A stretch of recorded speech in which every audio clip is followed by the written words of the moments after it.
जय हिंद दोस्तों, कैसे हैं आप सभी। आई होप आप सभी बहुत अच्छे होंगे, अपनी तैयारी बढ़िया तरीके से कर रहे होंगे। जितने बच्चे सेलेक्ट हो चुके हैं और अभी ट्रेनिंग पे हैं या कहीं भी सेलेक्ट हैं, उनको ये पता है कि हाँ जॉइनिंग लेटर आने वाला है। उनकी तो इस बार हैप्पी दिवाली है। पर जो बच्चे सेलेक्ट नहीं हुए हैं किसी भी कारणवश, अभी तैयारी ही कर रहे हैं, पिछले साल भी तैयारी ही कर रहे थे और मेहनत से उन्होंने एक साल दिया अपना। और पिछली दिवाली भी उन्होंने यही सोचा था कि इससे नेक्स्ट दिवाली जो आएगी उसमें मैं सेलेक्ट हो जाऊंगी, पर नहीं हो पाए। ये वीडियो उनके लिए है। मुझे बहुत सारे कमेंट आए कि हमारी क्या दिवाली, हमारी क्या हैप्पी दिवाली, और जो बेरोज़गार होता है उसकी कोई दिवाली नहीं होती। बात बिल्कुल सत्य है, बेरोज़गारों की कोई दिवाली नहीं होती। त्यौहार भी पैसे वालों के ही होते हैं, ठीक है। त्यौहार ऐसी चीज़ है जो ये याद दिलाते हैं सबसे पहले कि तुम बेरोज़गार हो, और बिना पैसे के कोई त्यौहार नहीं है, ठीक है। तो बात ये नहीं है, पर्पज़ ये नहीं है कि हमें पैसा कमाना है। पर्पज़ ये है कि हमें अपने परिवार के लिए इतना सक्षम तो होना है कि अगर उन्होंने सारी ज़िंदगी हमें दी है तो अब तो उनका त्यौहार मनाने का समय है। तो आप में से बहुत सारे लोग जो परेशान हैं, जो पिछले साल भी तैयारी कर रहे थे, इस साल भी तैयारी कर रहे हैं, आज बैठ के अपनी गलतियाँ लिखना, आज कॉपी में नोट डाउन करना कि मैंने पिछले साल से अब तक कितने दिन ऐसे मेरे गए हैं जिसमें मैंने बिल्कुल तत्परता से पढ़ाई करी है। मतलब लगभग 365 दिन बन चुके ना, ईमानदारी से, झूठ नहीं।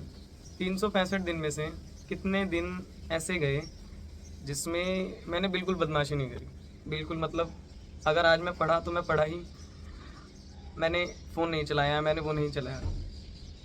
कितने बच्चे ऐसे हैं जो सिर्फ़ और सिर्फ उनका ये था कि मुझे सिर्फ पढ़ना ही है और कुछ नहीं करूँगा, कुछ भी नहीं करूँगा। मुझे लगता है मुश्किल से 2% होंगे, 5% होंगे। हमें भी पता है कि हमने कहीं ना कहीं कमी छोड़ी है ना। अब ये दिवाली तो निकल जाएगी, कम से कम इससे नेक्स्ट वाली दिवाली ना निकले, इसीलिए मैं तुम्हें समझाने आई हूँ। जब हम किसी चीज़ को पा नहीं पाते हैं ना, जब हम किसी चीज़ को, हम स्ट्रगल कर रहे हैं, सपोज हम कॉम्पिटिटिव एग्ज़ाम्स की तैयारी कर रहे हैं, हम स्ट्रगल कर रहे हैं, हमें ऐसा बहुत अच्छे से पता है कि ना हमने ही मेहनत नहीं करी, तो हमारे मन में एक बहुत बड़ी ग्लानि होती है। वो मतलब वो सेल्फ डाउट जो आता है ना, वो बढ़ता जाता है, उसका बोझ जो है ना वो बढ़ता चला जाता है। हमें पता है हमने आज मेहनत ही नहीं करी, हमने पढ़ा ही नहीं, हमने 8 घंटे हमें देने चाहिए थे, हमने नहीं दिए, ठीक है। कम से कम 8 घंटे तो देने ही चाहिए था अगर कोई बच्चा बिल्कुल फ्रेशर है तो मैंने कुछ भी नहीं किया। मतलब आज मैंने ना तो आज मैथ्स की प्रैक्टिस करी, ना आज मैंने रीजनिंग की प्रैक्टिस करी। मैं रील स्क्रॉल करता रहा, और मैं रील्स पे भी ना दीदी पढ़ाई की चीज़ें देखता हूँ बस, मतलब और कुछ नहीं देखता। मुझे ये समझ नहीं आता कि तुम कौन सी पढ़ाई की चीज़ें देख रहे हो।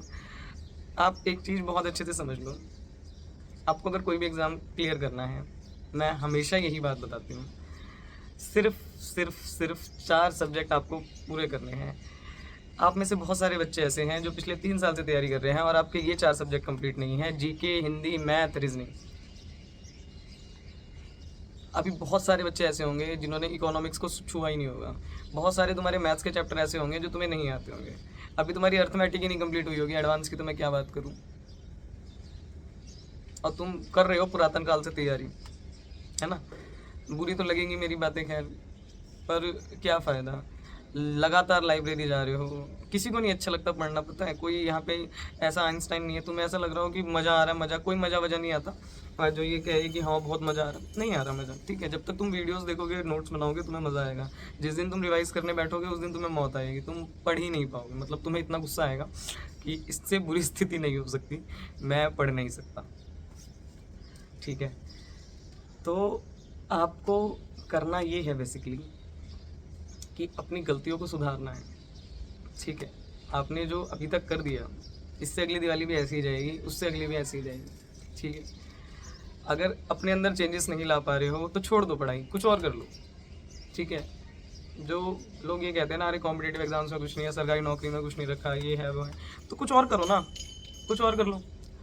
मतलब कुछ तो करो जिससे आप अपनी आय का एक स्रोत निर्धारित कर सको, क्योंकि तुम्हारी उम्र के साथ साथ तुम्हारे माँ बाप की तो उम्र बढ़ रही है। अगर आज तुम 25 के हो तो उनकी एक पर्टिकुलर एज है, कल को जब तुम 26 को जाओगे तो उनकी एज में भी तो 1+ हो जाएगा।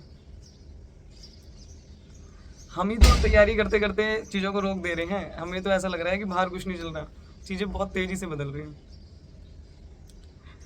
आपने एक चूक छोड़ी, आपने एक बार छोड़ दिया कि यार चलो छोड़ो, आज नहीं पढ़ता हूँ, कल पढ़ लूँगा, छोड़ो, नहीं करा। टारगेट ही नहीं पता है, हमें टारगेट ही नहीं मालूम है।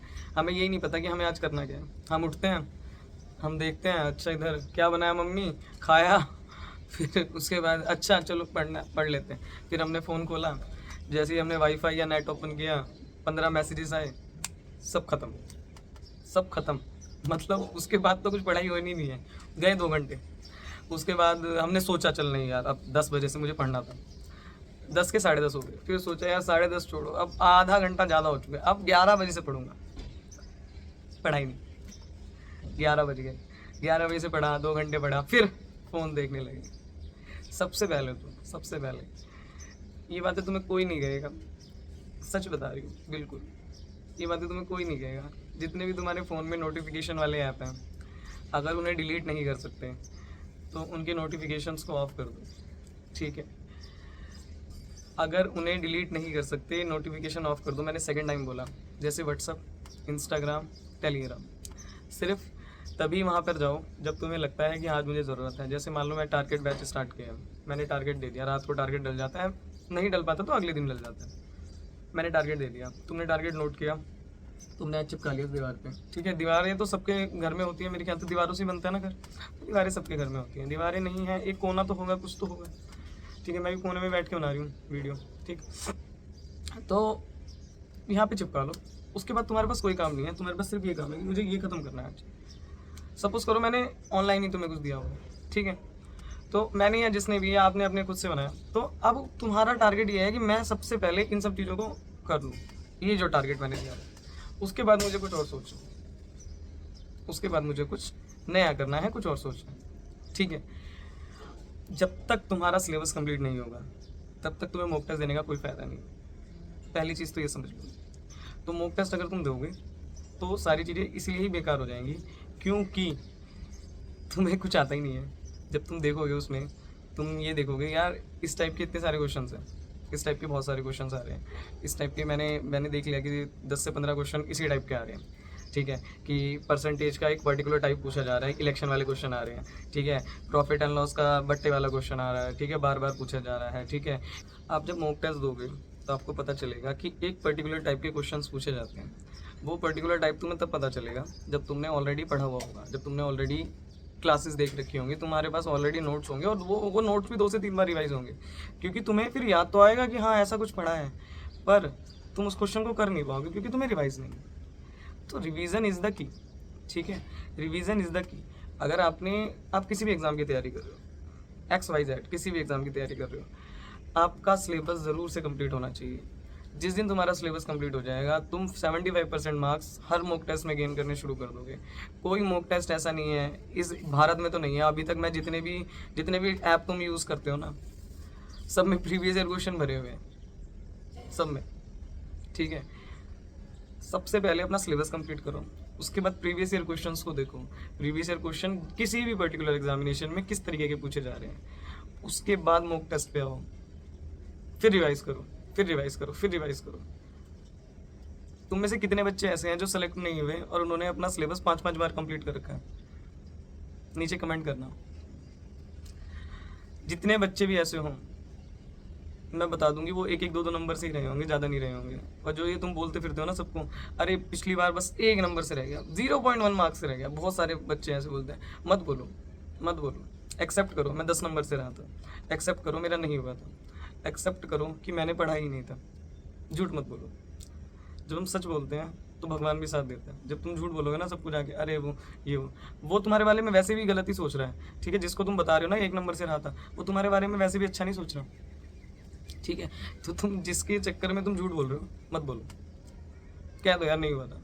अरे मेरे तो बहुत कम मार्क्स थे उस टाइम पे, 133 कट ऑफ गई थी, मेरे तो 100 ही नंबर थे, मैंने पढ़ा ही नहीं था यार, मेरा सिलेबस ही कंप्लीट नहीं होता। इस बार देखते हैं क्या होता है। सच बोलो, नहीं हुआ, क्या दिक्कत है? तुम जिसके सामने अपनी हाइप बनाने की कोशिश कर रहे हो ना, तुम्हें क्या लग रहा है, तुम्हारे सामने बोल देंगे अरे चलो कोई बात नहीं यार, बहुत बुरा लग रहा है यार, कोई नहीं, मेहनत तो बहुत दिन से कर, वो उसको वो बाद में तुम्हारे निकलते ही हंसी ठहा के मारेंगे, अरे कुछ नहीं आता साले को, टाइम वेस्ट कर रहा है, घर वालों के पैसे खराब कर रहा है। आ रही बात समझ में? किसी को कोई फ़र्क नहीं पड़ता तुम्हारा सिलेक्शन हो या ना हो, क्योंकि तुम्हें खुद को भी नहीं पड़ता ना फ़र्क। कौन सा दिन ऐसा गया है जिस दिन तुमने 10 घंटे पढ़ाई करी हो और फिर जब तुम सोने गए हो तो तुम्हें लगा हो पैर खोले हो तो बिल्कुल मज़ा आ गया यार। जब हम बहुत देर तक ऐसे इसी सिचुएशन में बैठे रहते हैं, मतलब मान लो हम टेबल कुर्सी पे पढ़ रहे हैं, ठीक है, जैसे मैं तो नीचे बैठ के पढ़ती थी, तो जो आलती पालती मार के बैठते हैं पैर एकदम से मुड़े रहते हैं, फिर जब वो पैर खुलते हैं ना तो भाई वो रिलैक्सेशन होता है, ठीक है। जब हम 10 घंटे 12 घंटे पढ़ लेते हैं ना लगातार, और उसके बाद जो वो नींद आती है, वो नींद तुम्हें कहीं नहीं आएगी, ठीक है। बहुत सारे लोग ऐसे होते हैं, यार मुझे नींद ही नहीं आ रही, दीदी नींद ही नहीं आती, पता नहीं रात में क्या हो जाता है, मुझे नींद नहीं आती। अरे तुम्हें कैसे नींद नहीं आती? जो पढ़ता है ना बच्चा, उसे तुरंत नींद आती है। जिस दिन भी तुमने फालतू की चीज़ें देखी होगी ना, तुम्हारा मन खुद ही कचोटेगा तुम्हें अंदर से। जिस दिन भी तुमने फालतू की चीज़ें देखी होगी, इंस्टाग्राम तो ऐसा ऐप है, तुम ये लगा लो कि यहाँ पे दुनिया भर का वो चल रहा है कंपैरिजन, और उस कंपैरिजन से लोग मरे जा रहे हैं। सोचो तुम्हारी एज का कोई बंदा है, उसने जिप्टी खरीद ली, जो वो छोड़, तुम्हारी एज का कोई बंदा है, उसने खरीद लिया महल, ठीक है, उसने महल खरीद लिया सपोज करो। अब तुम्हें ये लगेगा यार मैं तो एक पेन का पैकेट नहीं खरीद पा रहा, ये बंदा महल खरीद रहा है। तुम्हारी एज का कोई बंदा है, वो यूं यूं करके घूम रहा है, ठीक है, उसने कर लिया, और तुम ऐसा सोचोगे यार मेरी तो लाइफ में बिल्कुल बेकार है, अरे यार छोड़ो इसको, यही करना चाहिए, ये सब बेकार है। फिर तुमने करना शुरू भी करा, तुमने 2 दिन करा, हर चीज़ में मेहनत है, हर जगह कंपटीशन है। तुम्हें ऐसा लग रहा है कि यहाँ कंपटीशन नहीं है और वहाँ कंपटीशन ज़्यादा है, नहीं, हर जगह कंपटीशन है। तुम्हें सरकारी नौकरी की तैयारी करने को माँ बाप हम इसलिए कहते हैं कि इसके बाद तुम कुछ भी करोगे ना तो लोग तुम्हारी बात सुनेंगे, और तुम्हारे पास एक अर्निंग सोर्स होगा कि कुछ नहीं है तो ये तो है ही, ठीक है। कोरोना के टाइम पे जिन लोगों की अच्छी जॉब थी, सरकारी नौकरी ही नहीं, जो अच्छी मल्टीनेशनल कंपनी में भी थे, वो लोग घर में बैठ के सो रहे थे, और बाकी सारे लोग अनएम्प्लॉयड हो गए थे क्योंकि कंपनियां ठप हो गई थी। ऐसी सिचुएशन भविष्य में कभी भी आ सकती है। आप लोग अपने बारे में ना सही, अपने माता पिता के बारे में अवश्य सोचना। इस वीडियो को 2 बार देखना, अपनी गलतियों को पहचानना, मेरी बातों का बुरा मत माना करो, ठीक है। मैं तुम्हें डांटने नहीं आती हूँ कि हमेशा मैं तुम्हें सुना के ही चली जाऊँ, मैं बस तुम्हें ये बताने आती हूँ कि कहीं ना कहीं तुम्हारी भी गलती है, कहीं ना कहीं हम भी सेलेक्ट होने लायक नहीं हैं। अगर हम मेहनत नहीं करते ना तो हम भगवान को बोल भी नहीं पाते हैं, ये बात ध्यान रखना। जिस दिन तुम सच में मेहनत करोगे ना, उस दिन तुम्हारी आंखों से आंसू आ जाएंगे, उस दिन तुम्हें लगेगा कि यार हो जाएगा, होगा, इस बार हो जाएगा यार। तुम्हारे अंतरात्मा बोलेगी, वो जो इनर सोल बोलती है ना, वो सच बोलती है, बिल्कुल सच में। जिस दिन तुम अपने सिलेबस को 5 बार कंप्लीट कर लोगे ना, मैथ्स को 5-6 बार रिवाइज कर लिया तुमने देख लिया, तुम्हें हर क्वेश्चन याद है, हो जाएगा।